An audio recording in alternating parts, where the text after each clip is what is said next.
Welcome to the Irresistible Workplace Initiative podcast, the place where leaders come to learn how to create a workplace where people would be crazy to leave. Join your hosts, Holley and Tony McConnell, as they serve up stories, strategies, and real talk that you can actually use today. Let's get into it.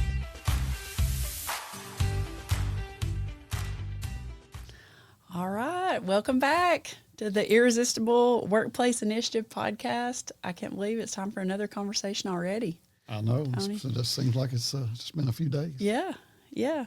Well, let's just jump right in. We're going to just do a pretty quick conversation here, I think, on what we would say is the connective tissue of all of our 6 components in an organization. And what is that?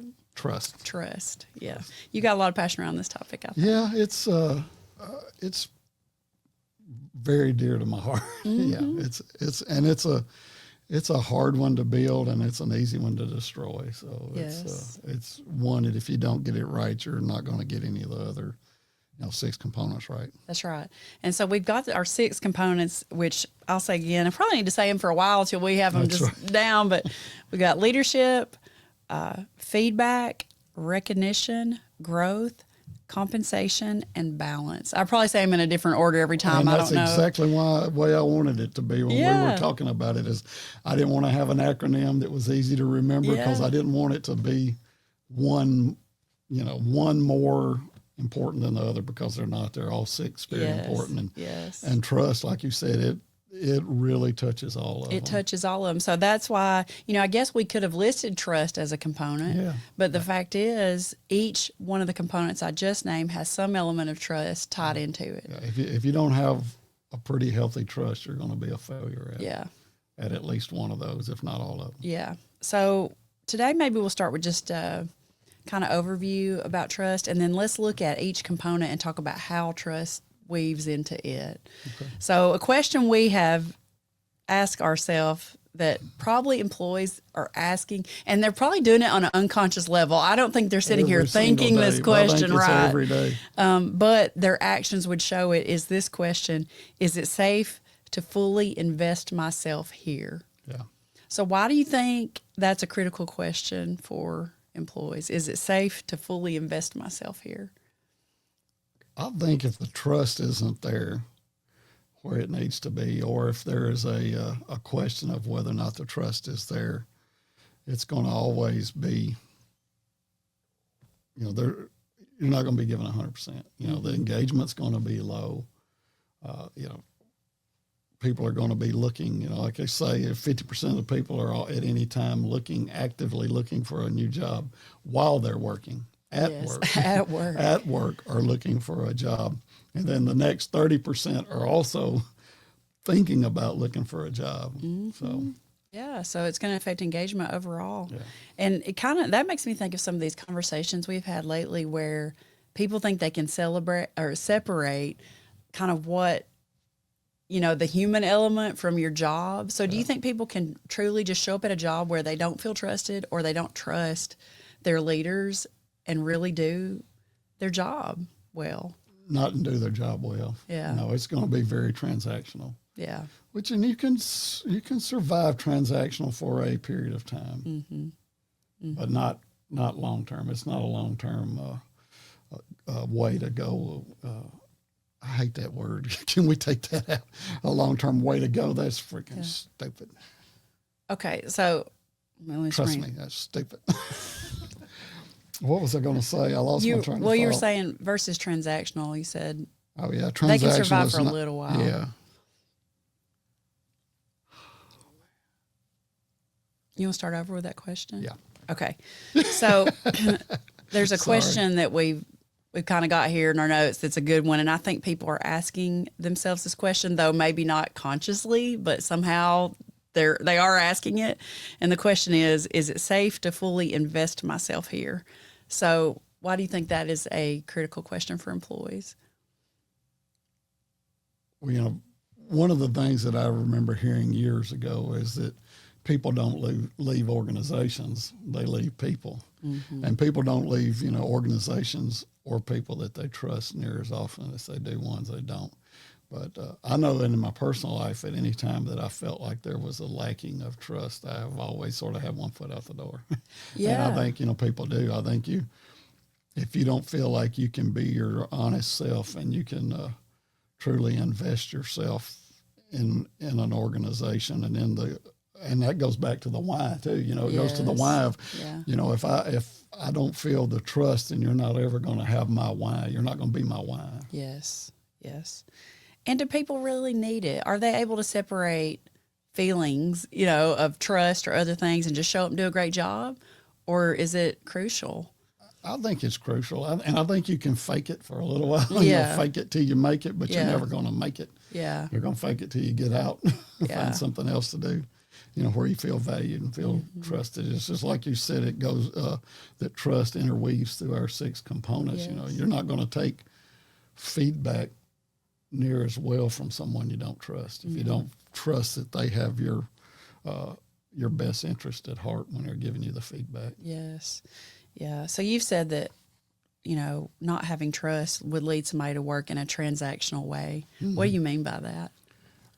I think you just go in as long as, if the compensation's what you think it needs to be, you'll go to work and you'll do your work for a period of time. But it's just not a great model to stay 100% transactional. Yes, yeah. It's not sustainable maybe Not over the long haul. sustainable, yeah.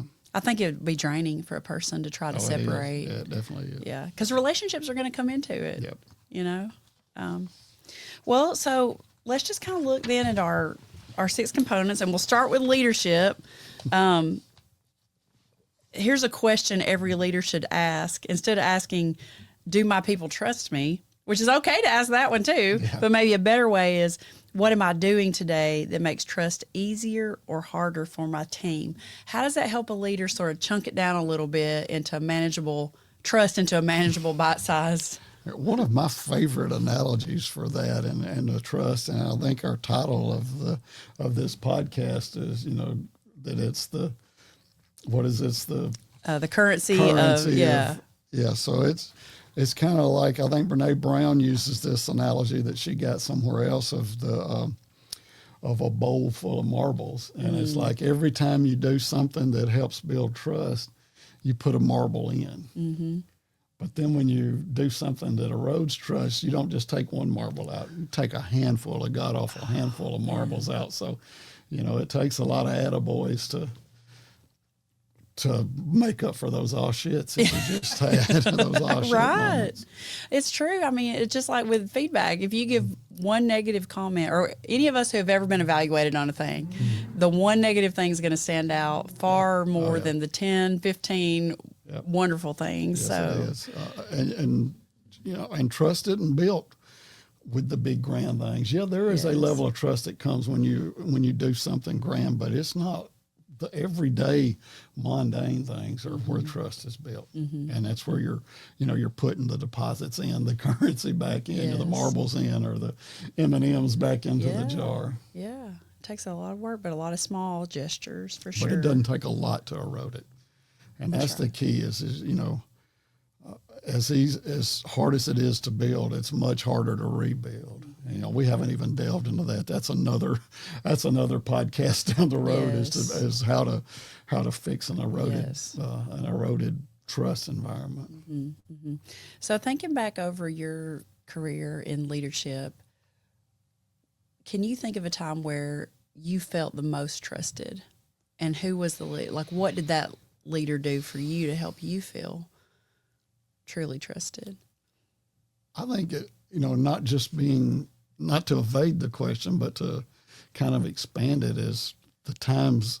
I'm going to say instead of a time, the times, and you and I talked about this earlier, is that delegation is the best way, I think, to show that you trust somebody, and meaningful, delegating meaningful tasks and not just micromanaging that task, not even delegating a task, delegating an outcome where, you are given really, because that's the biggest way you can show that you trust someone is you delegate something that's important to you.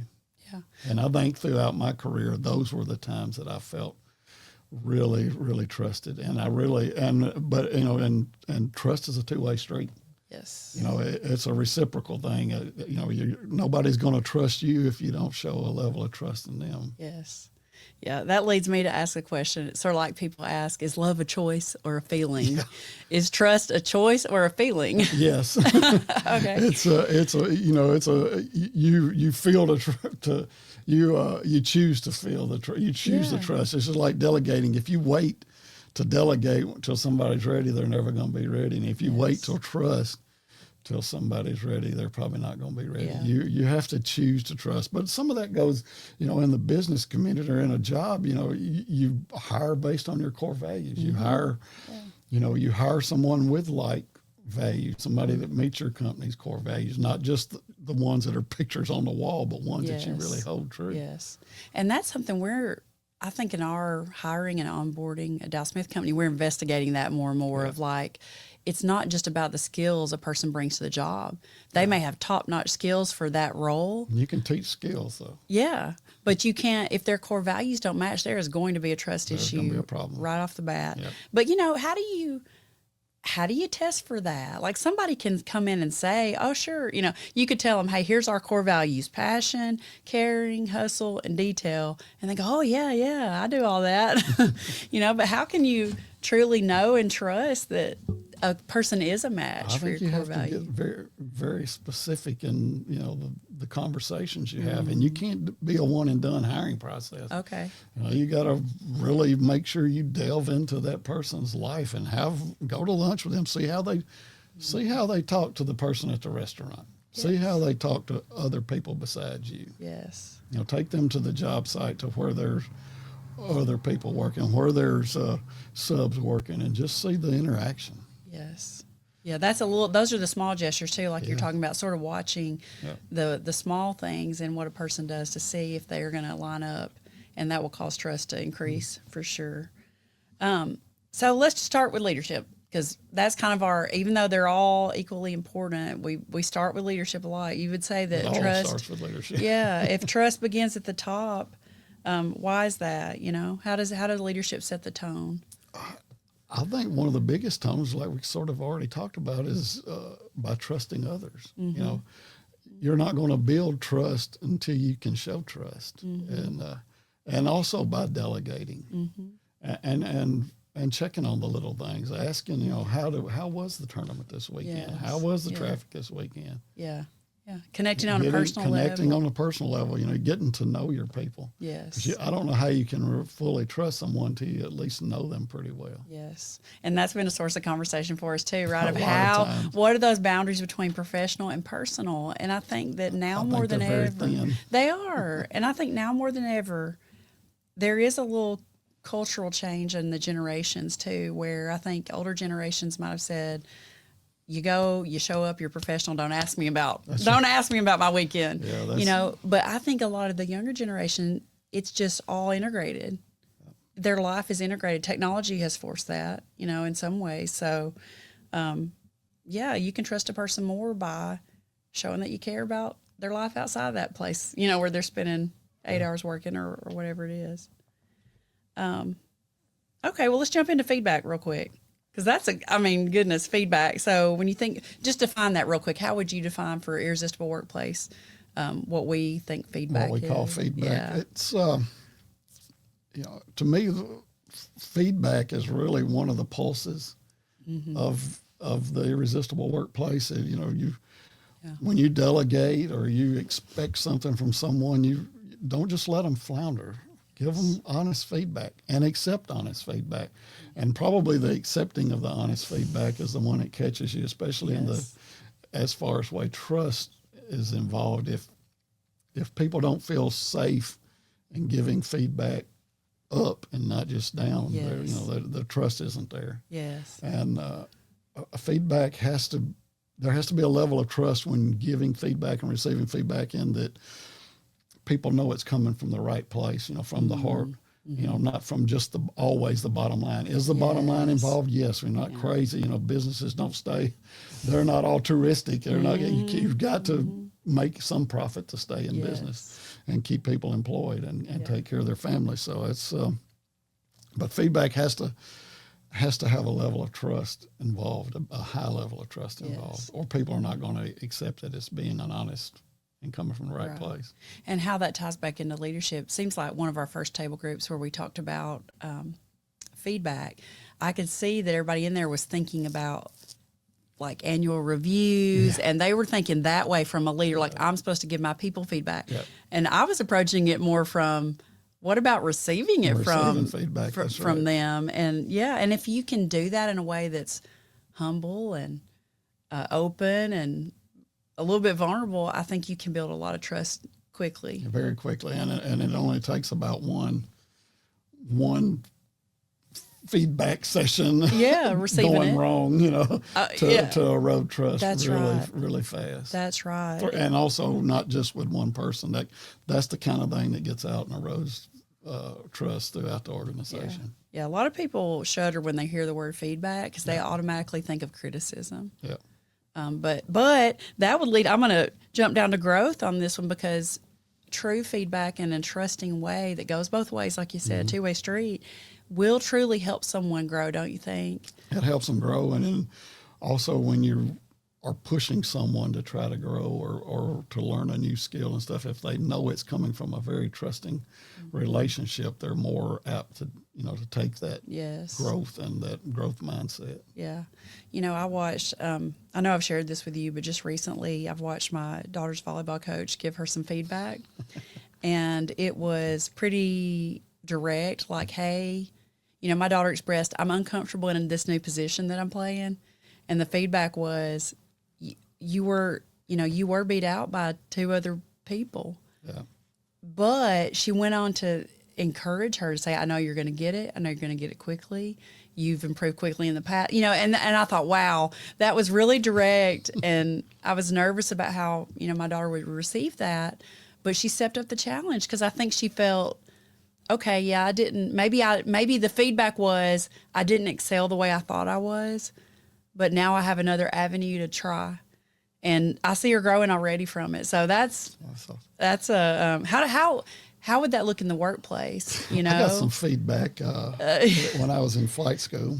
Okay. I was a young lieutenant, and I've been in flight school all of about a week. I had about an hour and a half of flight time in a Huey helicopter. Okay, hour and a half. Yeah, maybe. I don't even know if it was that much. And had this instructor pilot, and he was an older guy, probably about my age now, but very likable guy, and we got along really good because before we flew, we spent a lot of time with him, just learning things about the aircraft, and he was just one of those guys you liked, and he was a very irresistible person, just a really good grandpa type guy. And so I'm over down at Fort Rucker trying to hover this helicopter, and I got it facing this tree off the side of the airfield, and I'm trying to hover, and I'm sitting there, and this thing is going around like crazy, and I'm all over the place. And he said, Lieutenant, this thing's eating your lunch.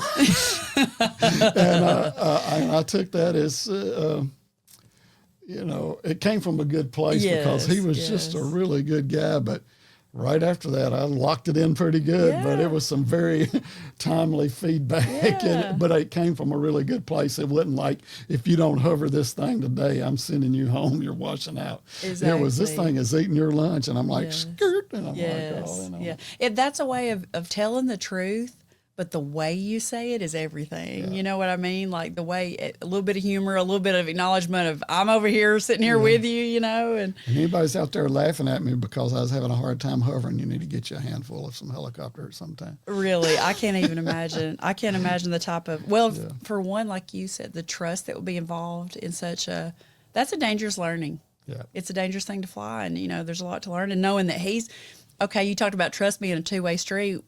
Did you sit in the copter with him first and then you swap seats? Like, how does that work? Well, both seats have controls, the same controls. Yeah. And, early on, I'm sure he was all over him. He was hanging on to him with me. I'm sitting here, if you can't see me, I'm flying right now with my both hands. Got your on hands my and feet going. And I'm sure he probably had had both hands really on Yes. the controls, you know, so that I couldn't get too far gone. Oh, I'm liking this analogy. That may be a book someday, Tony. Right? How does piloting a helicopter, you know, make sense in the workplace when you've got one person who's done it and I'll had show the you. experience? It's like taking this ball right here and trying to put another one on top. On top of it, yeah, and balancing it. Yeah. But So how he had to, I'm sure. So, how many flight hours, you know, do you finish before you get a certain level of certification? Like how, you know? Well, you graduated flight school at a little less than 200 hours. See, so 1.5 is one thing, and you at 200 hours, you weren't. It wasn't eating your lunch anymore, Not right? quite as bad. Right. Most of the time, yeah. Yeah. So I mean, you think about that makes me think of trust as a process and not a one and done. Yeah. You know, it's got to be an ongoing thing, and it's got to be a two-way street where, you know, maybe in the beginning a leader is holding on a little more tightly to the controls, but as they see their person growing in confidence, like maybe letting the hands loosen that grip a little bit. So, which then leads way to recognition. So, you've got, you know, trust gives praise meaning.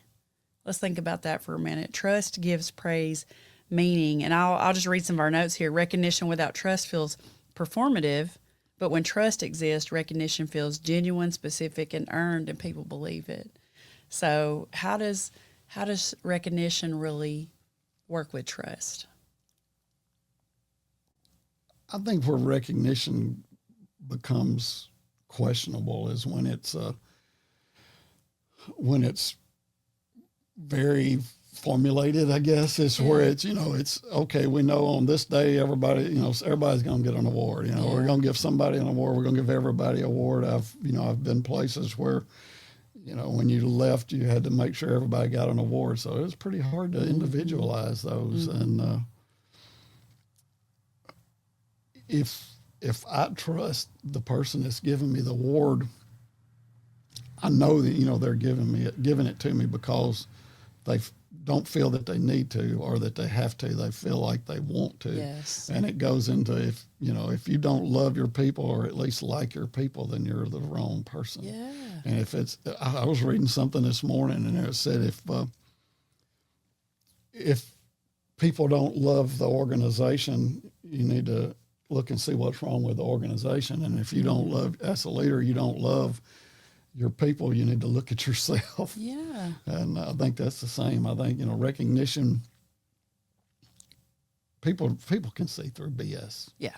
And people see through it a lot quicker than we, just like kids can and your dogs can. People can see through BS really quick. Yeah.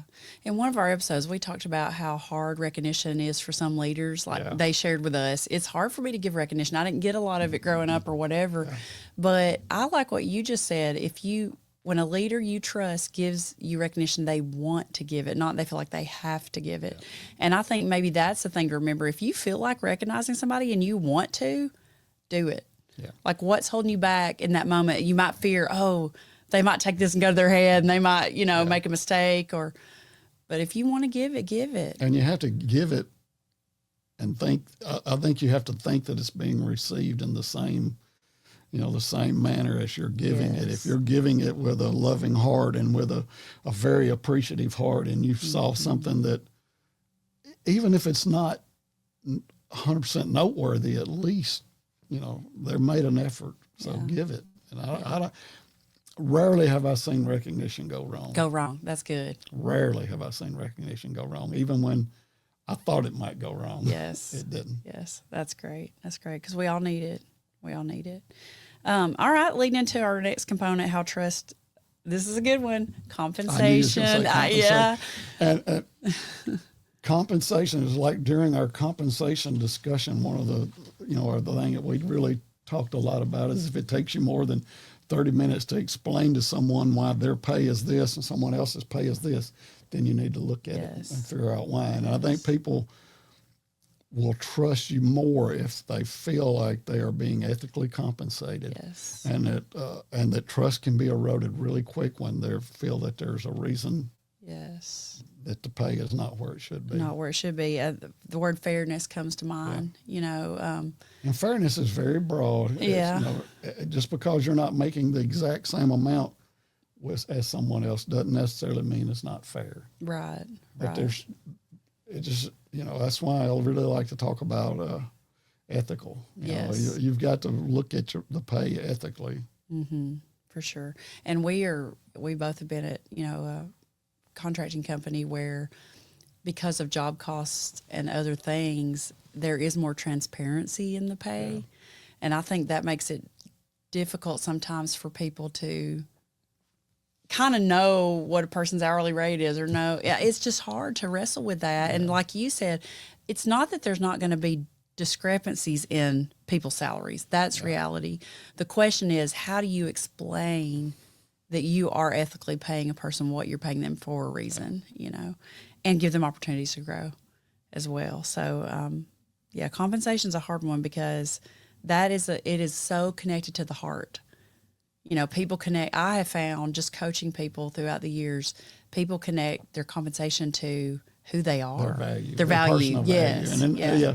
And it's not 100% a transactional reaction. That's right. Emotion. It is a self-worth. It is. Reaction. I think probably more than what the dollar sign actually is. Yeah.